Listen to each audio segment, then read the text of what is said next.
아멘.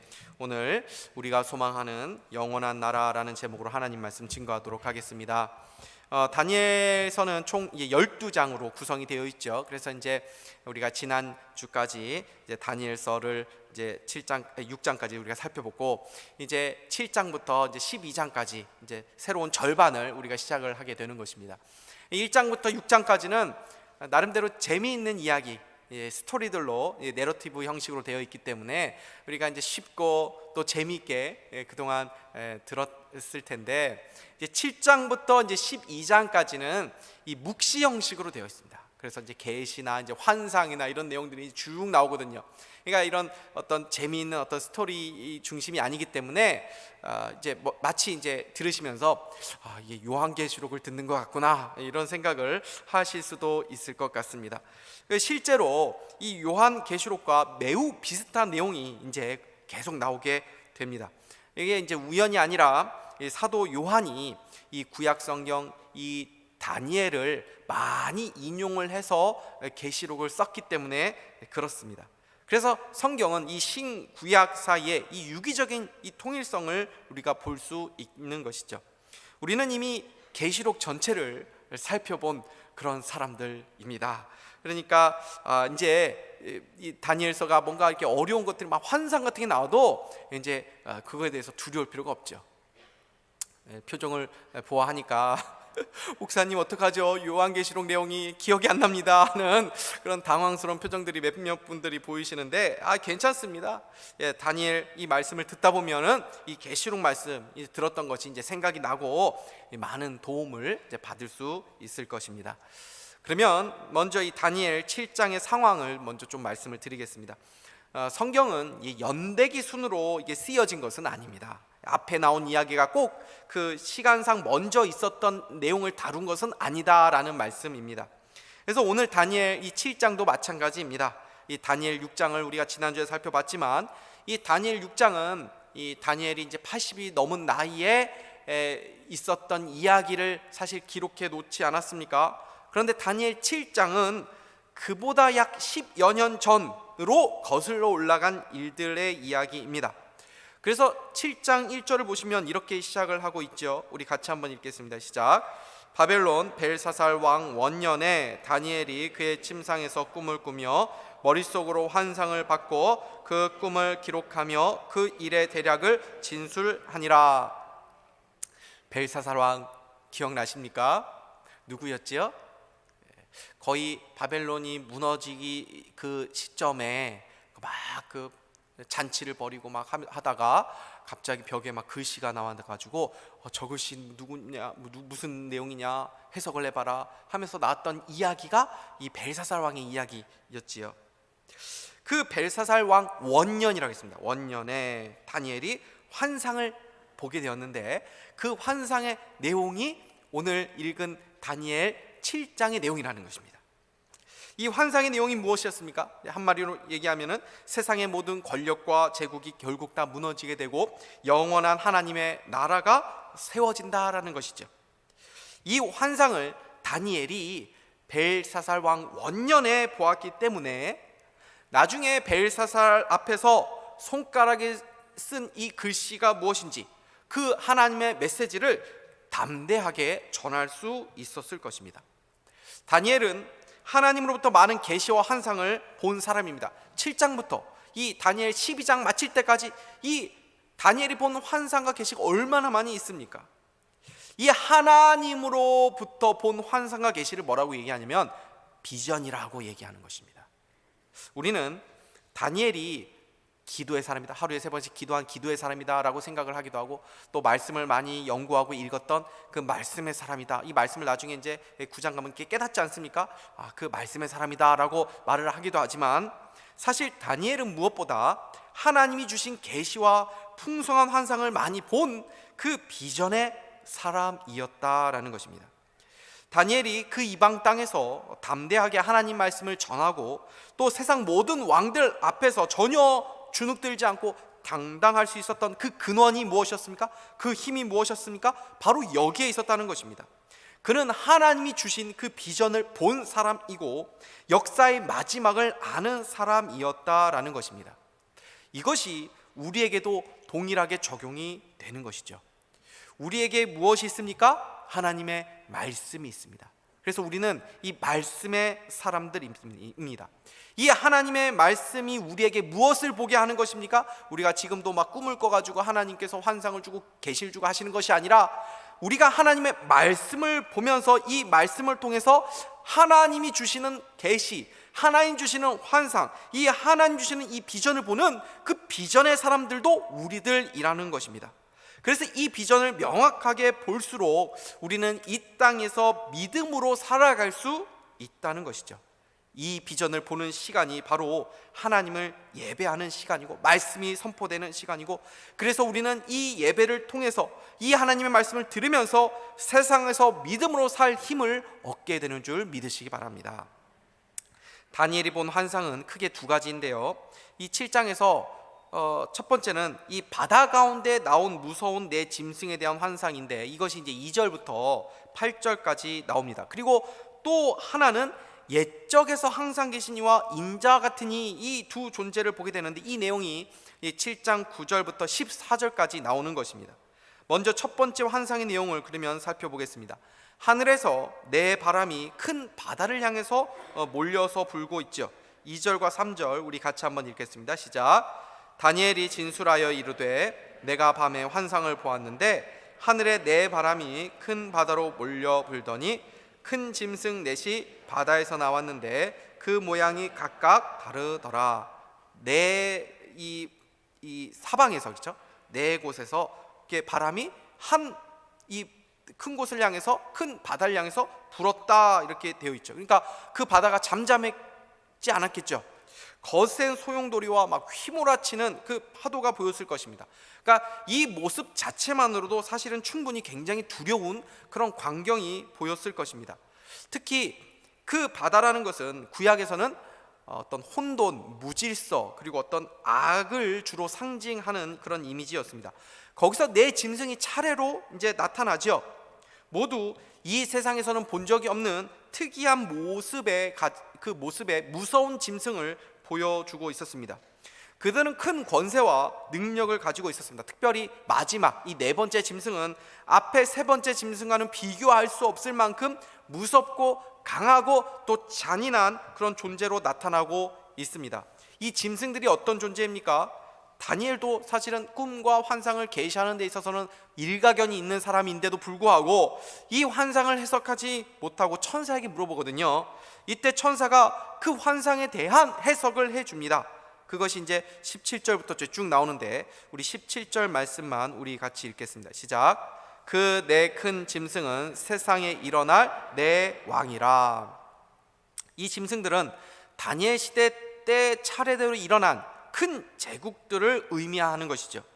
그래서 많은 학자들은 이 네 짐승을 다니엘 시대로부터 순서대로 당시 이 근동을 차지하고 있던 그 제국들을 하나하나 이제 해석을 해놓은 것입니다. 그것이 이제 바벨론 제국, 그다음 페르시아, 또 메대와 바사 연합군이라고 하는 그 페르시아 제국, 메대와 바사라고 하죠. 그 제국을 얘기하고, 그다음에 이제 그리스, 이건 이제 헬라 어떤 제국을 얘기하지 않습니까? 그리고 마지막에 이제 로마 제국, 이렇게 이제 해석을 해놓습니다. 새 짐승들과 비교할 수 없을 정도로 악하고 잔인 짐승이 이제 네 번째 짐승이라고 했는데, 이제 로마라고 이제 해석을 해놓은 이유는 당시 이제 기독교를 가장 무섭게 핍박했고 또 공격했던 그 제국이 바로 로마 제국이었기 때문에 그렇습니다. 그러나 이제 이것은 이제 1차적으로만 그렇게 해석을 해 놓은 것일 뿐이고, 이 짐승들이 이제 궁극적으로는 무엇을 상징합니까? 하나님과 또 교회를 대적하는 모든 시대의 악한 제국과 세력들을 상징한다라고 말할 수 있는 것입니다.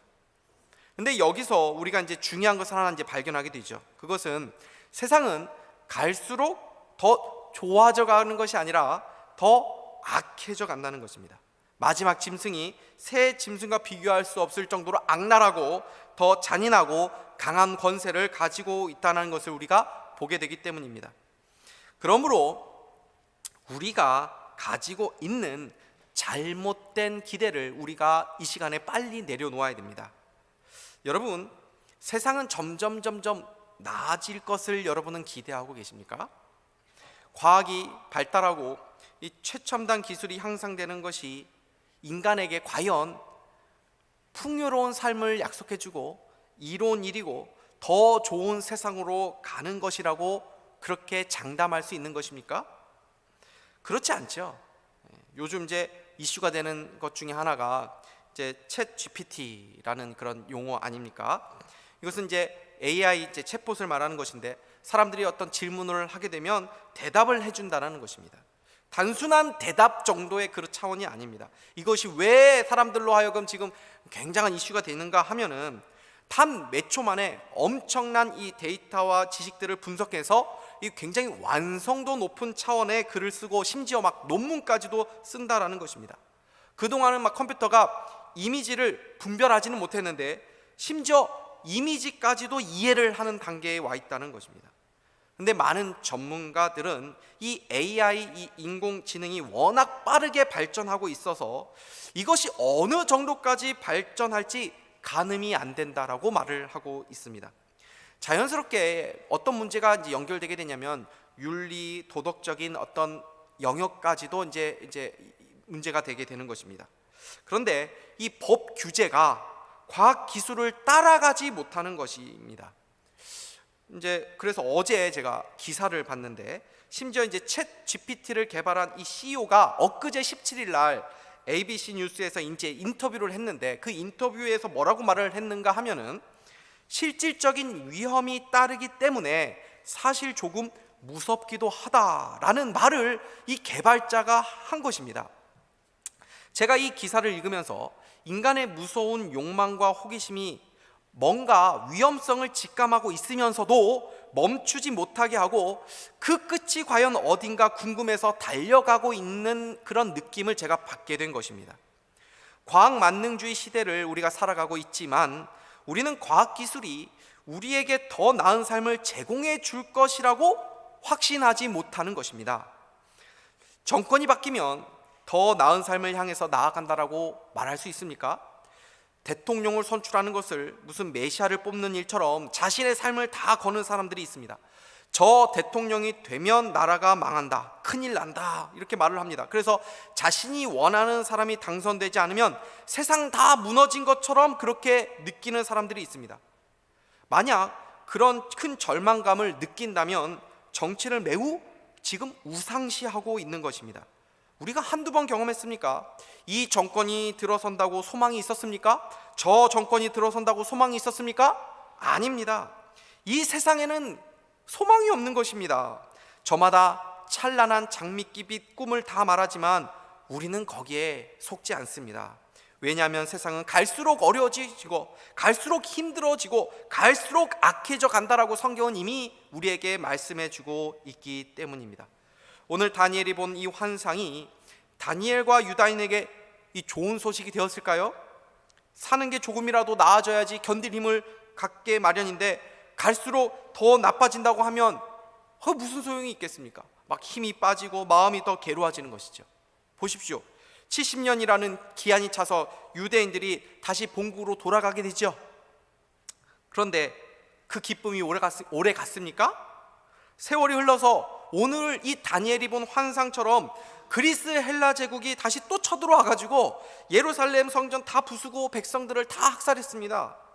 이보다 더 큰 고난과 환란이 어디 있을까 이렇게 생각했는데, 또 세월이 지나니까 이 로마가 쳐들어와 가지고 돌 위에 돌 하나도 남지 않을 만큼 이 처참하게 이 이스라엘, 이 유대 땅을 다 짓밟고 무너뜨리는 것을 그들이 또 경험하게 되지 않았습니까?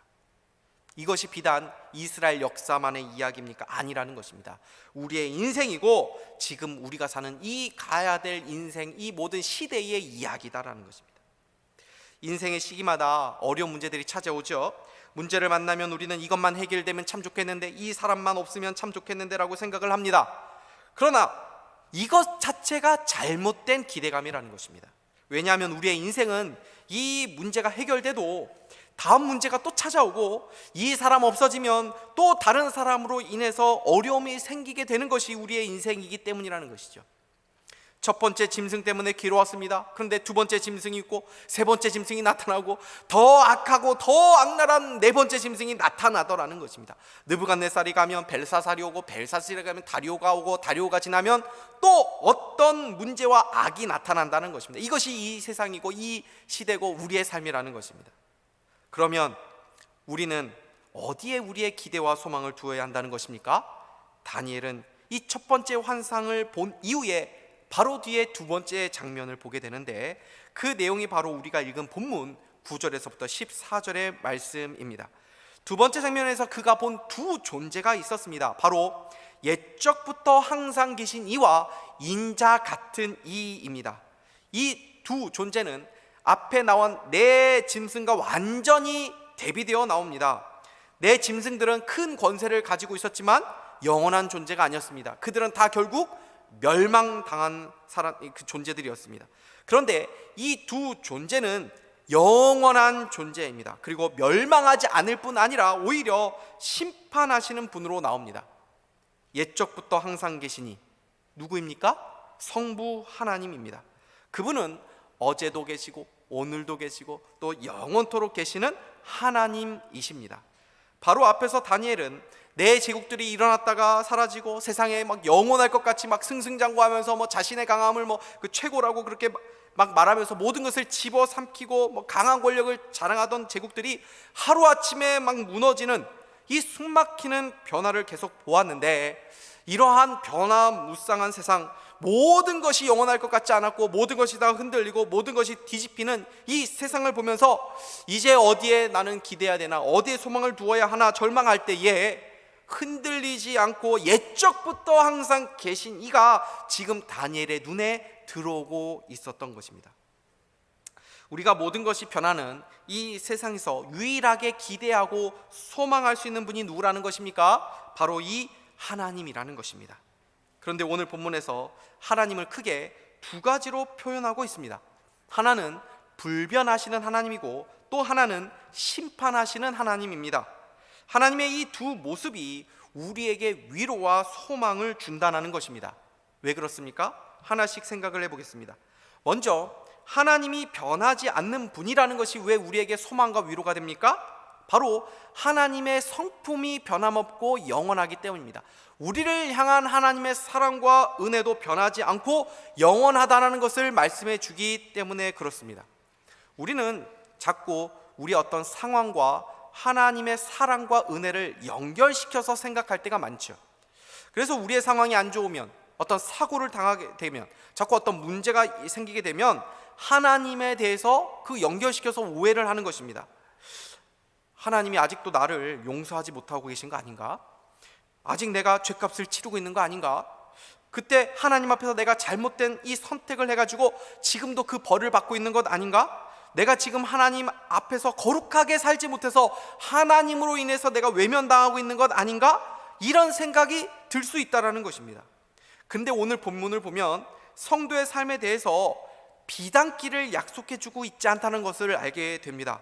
오히려 큰 환난과 고난이 성도들에게 있을 것이다라는 것을 예고하고 있는 것도 보게 되죠.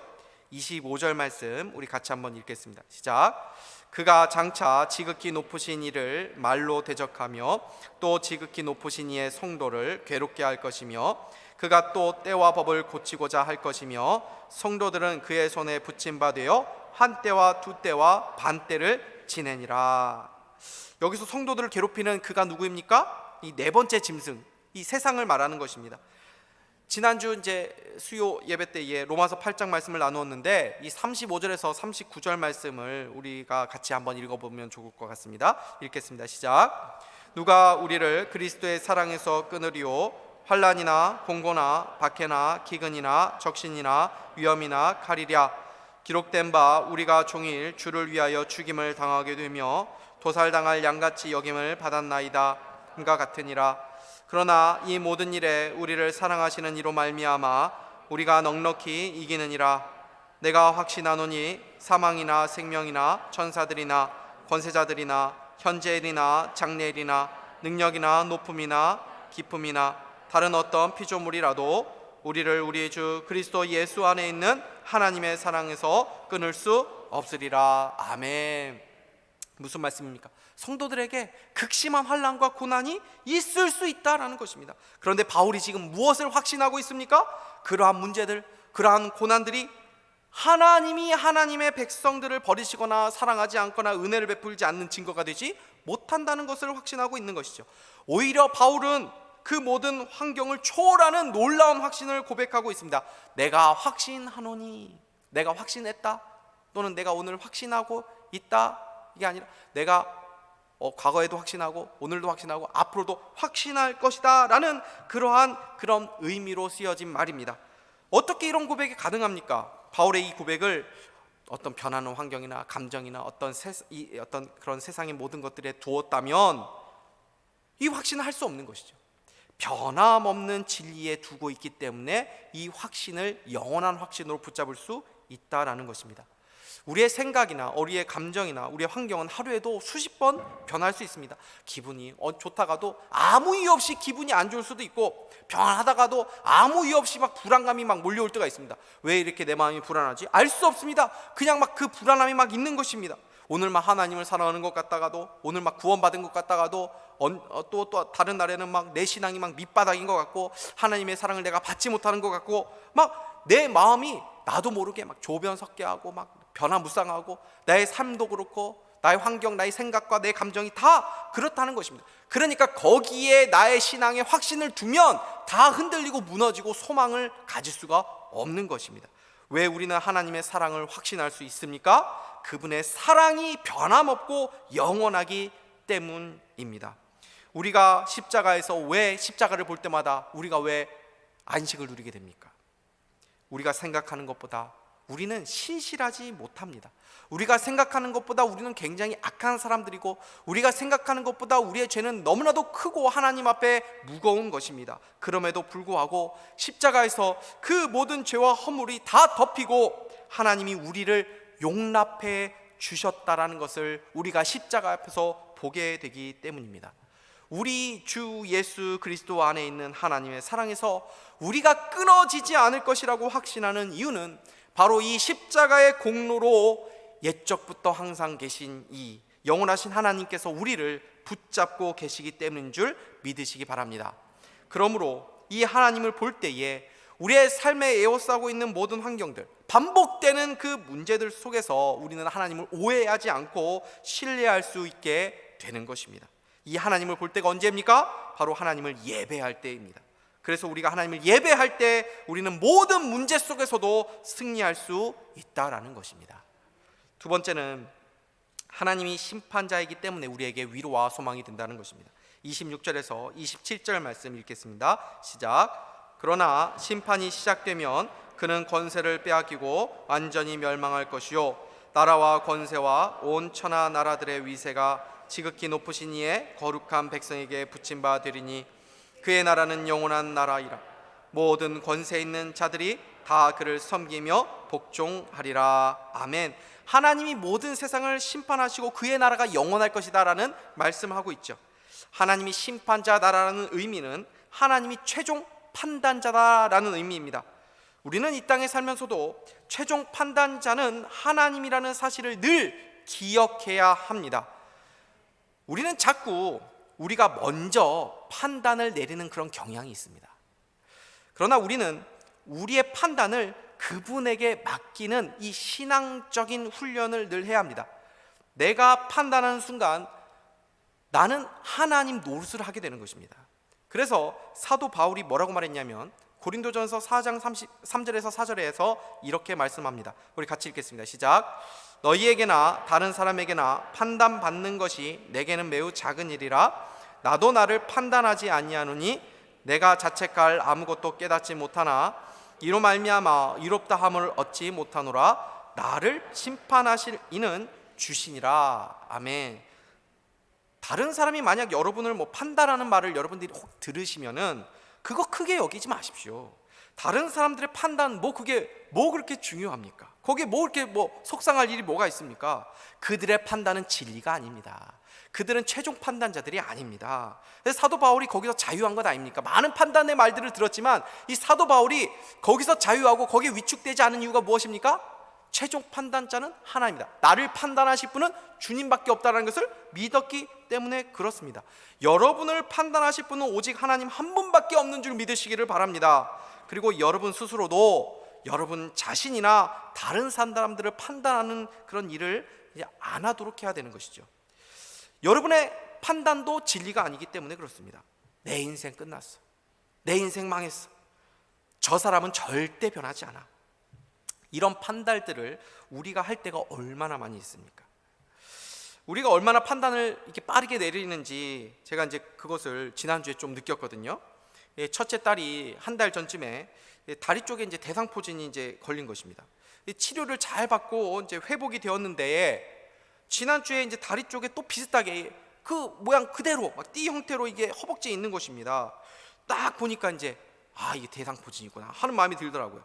딸이 지난번에 이제 치료를 받으면서 이 그 주사를 많이 맞았거든요. 그래서 굉장히 이렇게 힘들었던 모양입니다. 그래서 너무 아파서 막 울고 막 그랬었는데 대상포진인 것 같은데 그러자마자 이 아이가 막 울고 막 그 저녁에 막 하루 종일 힘들어하는 것입니다. 그 다음날 이제 병원에 갔는데 단순 피부염이라고 그런 것입니다. 잘못된 판단을 급하게 내려가지고 그 전날 필요 없는 스트레스와 염려의 시간을 보내지 않았습니까? 그죠? 아직 끝나지 않았는데, 아직 결론이 나지 않았는데 우리가 미리 결론을 내려가지고 포기하고 염려하고 좌절하는 경우들 많이 있을 수 있죠. 건강검진을 해가지고 또는 뭐 조직검사를 해가지고 뭐 며칠일 또는 뭐 한 달을 이제 기다리는 시간을 우리가 또 보내기도 하지 않습니까? 그럼 우리 마음 가운데 어떤 마음이 듭니까? 미리 판단을 내리는 겁니다. 이거 불안한데, 불길한데, 이거 나쁜 거 뭐 걸리는 거 아니야? 이게 혹시 암이면 아닌 거 아니야? 하면서 불안한 마음을, 아주 부정적인 생각을 막 내 마음 가운데 막 지배되도록 놔두는 경우들이 있지 않습니까? 물론 불안할 수 있죠. 그러나 우리가 확신할 수 있는 것이 무엇입니까? 그 상황 가운데서도 내가 어떤 일이 일어난다 하더라도 하나님의 사랑을 우리는 확신할 수 있다는 것입니다. 지금 우리는 과정 중입니다. 지금의 상황을 보면서 빨리 판단하거나 어떤 결론을 우리가 내리지 말아야 되는 것입니다. 악인들의 형통을 우리가 보고 의인들이 많은 환난을 당하는 것을 보면서 막 어려움을 겪고 막 억울함을 겪고 있지만 거기서 우리가 빨리 결론을 내리면 안 됩니다. 그래서 우리는 기다림의 시간을 보낼 수 있어야 됩니다. 그것이 믿음이고 하나님 앞에서의 예배가 되는 것입니다.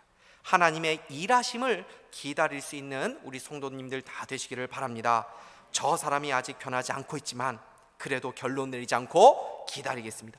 나의 문제, 나의 환난 가운데 있지만 하나님의 때를 기다리겠습니다. 이러한 고백이 있기를 주님의 이름으로 축복합니다. 우리는 우리의 많은 문제 어려움들이 있어도 결국 우리가 최종적으로 승리할 것이라는 것을 확신할 수 있습니다.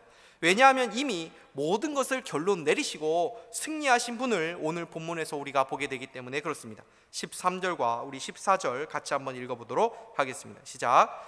내가 또 밤 환상 중에 보니 인자 같은 이가 하늘 구름을 타고 와서 옛적부터 항상 계신 이에게 나아가 그 앞으로 인도되매 그에게 권세와 영광과 나라를 주고 모든 백성과 나라들과 다른 언어를 말하는 모든 자들이 그를 섬기게 하였으니 그의 권세는 소멸되지 아니하는 영원한 권세요 그의 나라는 멸망하지 아니할 것이니라. 아멘. 여기서 인자 같은 이 씨가 누구십니까? 예수 그리스도죠. 예수님이 이 땅에 계실 때 자신을 가리켜서 인자다라는 표현을 많이 하셨습니다. 한 곳만 한번 보겠습니다. 마태복음 26장 64절 말씀 같이 읽겠습니다. 시작. 예수께서 이르시되 내가 말하였느니라. 그러나 내가 너에게 이르노니 이후에 인자가 권능의 우편에 앉아 있는 곳과 하늘 구름을 타고 오는 것을 너희가 보리라 하시니. 아멘. 예수님의 인생을 한번 보십시오. 예수님도 우리와 같은 많은 문제와 그 고난에 둘러싸여서 사시지 않았습니까? 하나님 앞에 흠도 없이 그 진리의 길을 걸어가셨지만 악인에 의해서 그 십자가에서 죽임을 당하셨습니다. 세상 사람들이 볼 때는 이미 빨리 판단과 결론을 내렸습니다. 아이고, 예수님 인생은 실패한 인생이구나, 악인들이 이겼구나, 사단이 결국 이겼구나. 그런데 거기서 끝났습니까? 아니죠. 하나님께서 예수 그리스도를 부활시키셨습니다. 이것이 최종적인 승리고 사단의 최종적인 심판이었던 것을 우리는 알고 있습니다. 그 십자가를 통해 아무것도 이루지 못한 인생처럼 보였지만 결국은 가장 큰 열매를 맺게 된 것이고 가장 아름다운 찬란한 승리를 하게 되었다는 것을 우리는 알고 있습니다. 말씀을 맺겠습니다. 지난주에 제 아들이 밥을 먹다가 이런 질문을 하더라고요. 왜 많은 사람들이 영어를 배워요? 영어를 공부하는데 스트레스 받았는지 그런 얘기를 하더라고요. 지금 미국이 가장 강한 나라이기 때문이란다. 그래서 많은 사람들이 미국 말을 배우는 거야. 그런데 옛날에는 영어가 아니라 다른 말을 많이 배우기도 했어. 왜냐하면 모든 나라는 영원하지 않거든. 한때 강했던 나라들이 다 멸망하고 사라졌어. 지금도 미국이 강하다고 해도 영원히 강하지는 않아. 그런데 성경에 보면 영원하고 흔들리지 않는 나라가 있다라고 말해. 그 나라가 어딘 줄 아니? 바로 하나님의 나라야. 그래서 그 나라 백성이 되는 것이 최고란다. 제가 그 말을 하면서 제가 막 감동이 되더라고요. 제 아들은 그냥 멀뚱멀뚱 쳐다보던데 제가 감동이 돼가지고 오늘 말씀의 결론이 바로 이것입니다. 변하는 세상, 계속 반복되는 문제가 있는 인생을 바라보지 말고 영원하신 하나님과 그분의 나라를 바라보는 것이 우리의 소망이고 위로라는 것입니다. 우리 고린도후서 4장 18절 말씀 한번 같이 읽어보도록 하겠습니다. 시작. 우리가 주목하는 것은 보이는 것이 아니요 보이지 않는 것이니 보이는 것은 잠깐이요 보이지 않는 것은 영원함이라. 아멘. 우리 눈에 지금 보이는 거 있지 않습니까? 그 중에서 영원한 거 없습니다. 다 사라질 것입니다. 여기 앉아 계신 분들 100년만 지나면 다 없을 것입니다. 저를 비롯해서 아무도 없을 것입니다. 이 건물 변할 것입니다. 10년이라면 강산도 변한다고 하지 않습니까? 지각도 변동된다고 하지 않습니까? 모든 눈에 보이는 것들은 다 사라지고 변화할 것들입니다. 영원한 것은 없는 것입니다. 열심히 일하던 직장도 어느 날 퇴직할 때가 옵니다. 우리가 살아가면 문제가 계속 반복되고 더 큰 문제가 올 것입니다.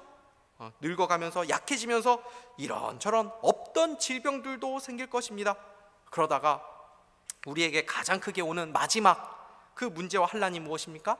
죽음이죠. 그래서 우리의 삶에 이러한 문제들을 주목하면 낙심하게 된다는 것입니다. 허무감이 들고 또 두려움이 들고 번민이 찾아올 수 있는 것입니다. 근데 우리가 주목해야 될 것이 무엇이라는 것입니까? 이 세상은 더욱 악해져 가고 또 우리의 육신은 약해져 가고 사방에서 바람이 불고 내 짐승들이 계속 나타나는 문제들이 막 몰아쳐도 그러한 상황 가운데서도 옛적부터 항상 계신 이가 우리 앞에 늘 계시다라는 것입니다.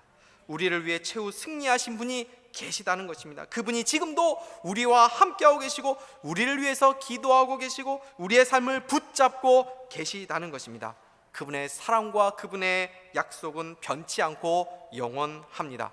그분을 바라볼 때에 우리의 늙어가는 삶도 우리 주변에서 우리의 가족들과 연로하신 부모님을 모시면서 감당해야 하는 우리의 삶도 그것이 저주가 아니라 우리를 더 나은 곳으로 향해서 이끄시는 하나님의 놀라운 은혜와 사랑임을 우리는 확신할 수 있다라는 것입니다.